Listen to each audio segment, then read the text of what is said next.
வணக்கம். இன்றைக்கி நம்ம கொத்தமல்லி சாதம் தான் பார்க்க போகிறோம். அதுக்கு வந்து கொத்தமல்லி, சின்ன துண்டு இஞ்சி, பச்சை மிளகாய் இது மூணுத்தையும் சேர்த்து அரைச்சிக்கோங்க. கடாய் வச்சுக்கோங்க. கடலை எண்ணெய் எடுத்திருக்கேன் இன்றைக்கி நான். கடலை எண்ணெய் ஊற்றிக்கோங்க.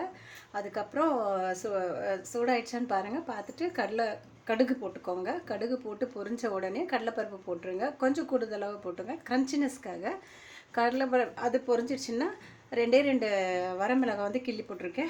அதை போட்டுட்டு அதுக்கப்புறம் இந்த அரைச்சி வச்சோம் பார்த்தீங்களா, அதை எடுத்து ஊற்றிடுங்க. அதை ஊற்றின உடனே கொஞ்சம் பச்சை வாடை போகணும். நல்லா பபுன்ஸ் வருதில்ல, பச்சை வாடை போகணும். பச்சை வாடை போயிட்டதுக்கப்புறம் சாதம் வந்து ரெடியாக வடித்து வச்சுக்கோங்க.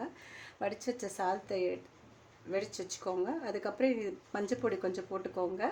கொஞ்சம் உப்பு போட்டுக்கோங்க. உப்பு பார்த்துக்கோங்க. பதம் பார்த்துக்கோங்க. ஒரு கிளறுங்க. திரும்ப லைட்டாக ஒரு கொதிக்கணும். ஃபுல்லாக கோட்டாயிடுச்சு பாருங்கள். இது நல்லா கொதிச்ச அப்புறம் வடித்து வச்ச சாதத்தை எடுத்து போட்டு நல்லா கிளறுங்க. ஃபுல்லாக கோட்டானவுடனே நல்லா கிளறி கார்னிஷ்காக கொஞ்சோண்டு கருவேப்பிலையை எடுத்து தூவிடுங்க. சப்ஸ்கிரைப் பண்ணுங்கள், லைக் பண்ணுங்கள், கமெண்ட் பண்ணுங்கள். கொத்தமல்லி சாதம் ரெடி.